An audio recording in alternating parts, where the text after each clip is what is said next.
एवढ्या अडचणीतून तुम्ही मला विजयाच्या टप्प्यापर्यंत नेऊन तुम्ही ठेवलं. तुमचं पहिल्यांदा मी मनापासून आभार मानेन. सांगोला विकास आघाडीच्या माध्यमातून आपल्याला उमेदवारी जाहीर झाली. आज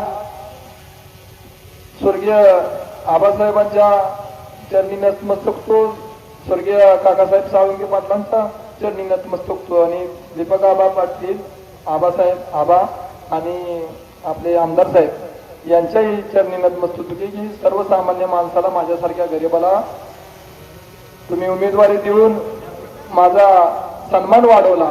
याबद्दल मी तुमचं प्रथमतः आभार मानेन.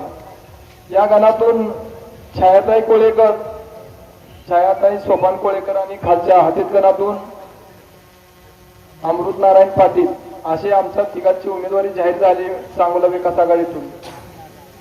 या ठिकाणी आता आमचं भरपूर कौतुक झालं. आम्ही पंक्चर काढण्यापासून अनेक गोष्टी तुम्हाला सांगितल्या. आता आमचं आता काही सांगणार नाही. आता तुमचं दुःख जाणून घेण्याची वेळ आमच्यावर आलेली आहे. आज इथून पुढं जे जे काही तुमचे प्रश्न असतील त्या प्रश्नासाठी तुम्ही आम्हाला निवडून दिलेलं आहे. ते प्रश्न आम्ही आमच्या सभागृहात ठिकाणी मांडून तुमचे प्रश्न सोडवण्याचा प्रयत्न आम्ही करणार आहे. साहेब, या भागातल्या आबासने आणि आमदार साहेबांनी सांगेन, या भागातल्या अडचणी प्रथमतः शेतीपासून चालू होतात आणि शेतीच्या अडचणी अशा आहेत. एखाद्या ठिकाणी डीपी असेल, 63 डीपी असेल, त्याच्यावरती 40 कनेक्शन आहेत, तर डीपी 3 दिवसात 4 दिवसात जळतोय. एवढ्या मोठ्या भयंकर अडचणी आहेत की शेतकऱ्यांनी कुणापाशी जायचं. एकदा डीपी नेला तर 15 दिवस डीपी माघार देत नाहीत. तर 63चा डीपी आपल्याला तिथे 100चा डीपी करून कसा घेता येईल किंवा त्या ठिकाणी आपल्याला ऍडिशनल डीपी करून घेण्याचं काम साहेब आता नागपूर अधिवेशन चालू आहे. कारण नवीन डीपी घेण्यासाठी जर मंजुरी, आता नवीन कनेक्शन मिळत नाही. 63चा डीपी असेल तर त्याला 40 कनेक्शन असले तर ते 200चा लोड होतोय आणि डीपी 3-4 दिवसात जोडतोय. हे एक प्रश्न आहे. दुसरा प्रश्न असा आहे, पाण्याचा विषय आहे. ते पाण्याचा आता काय तुम्ही सोडवतच आहेत. पाण्याचं काय आमच्याला आता सध्या कमतरता नाहीये. पाण्याचा विषय वेळोवेळी मी आहे तुमच्या मार्गदर्शन, दोघांच्या मार्गदर्शनाने आम्ही काम करतच आहेत. परंतु सौर ऊर्जेचं कनेक्शन आता सध्या कनेक्शन गेलं तर सौर ऊर्जेचं कनेक्शन घ्या, तुम्हाला या कनेक्शन मिळत नाही, वीज बोर्डाचं कनेक्शन मिळत नाही. तर त्यासाठी आपल्याला शेतकऱ्याला माहित नाही, सर्वसामान्य शेतकऱ्याला ते प्रश्न माहित नाही की बाबा सौर ऊर्जेचं घेतल्यानंतर मोटर चालत नाहीत. परंतु त्याच्यामध्ये मार्ग काढून 3 पद्धतीचं कनेक्शन सौर ऊर्जेचं मिळतंय.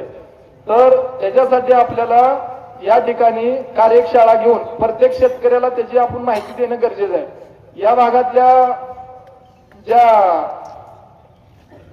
एमएससीबी साहेबांनी सांगून कार्यशाळा घेऊन प्रत्येक शेतकऱ्यापर्यंत ते आपल्याला कसं पोहोचवता येईल हे प्रश्न आपल्याला खऱ्या अर्थानं आता महत्वाचे झालेले आहेत. कारण डिप्या 3-4 दिवसात जळत असल्यामुळे एकदा नेली का 15 दिवस डाळिंब, समजा जर 8 दिवसाचं डाळिंब, जर 8-10 दिवसात डाळिंबला नाही पाणी दिलं आमदार साहेब तर अनेक अडचणी त्यात निर्माण व्हायला लागलेल्या आहेत. तर येणाऱ्या काळात त्याच्यावर आपण भर द्यायचं आहे. तिसरं काम असं आहे की साधी काम आहेत. कुठं तलाट्यानं उतारा अडवला असेल, कुठं काय अनेक अडचणी आहेत. आपण 3 महिन्यामधून एकदा आपल्या गावामध्ये त्यांची एक तलाटे सगळ्या अधिकाऱ्यांनी बोलवून एकदा त्याची फट संख्या बघून त्याचं एक आपल्याला ऍडव्हान्स मध्ये त्याची एक कार्यशाळा घेणं गरजेचं आहे. कारण छोटे काम एखाद्याचं नोंद 6-6 महिने होत नाही. आता नवीन पद्धतीनं 15व्या-16व्या दिवशी नोंद झाली पाहिजे, तरी सुद्धा 2-2 महिने नोंद किंवा अनेक अडचणीला आपल्याला सामोरं जावं लागतंय. ते एक गोष्ट आपल्याला करायची आहे. आणि येणाऱ्या काळामध्ये जे जे काही साहेब तुमचे प्रश्न असतील, नव्यानं जे उपलब्ध होतील ते आम्ही सोडवण्याचा 100% प्रयत्न करू, एवढंच सांगून मी थांबतो.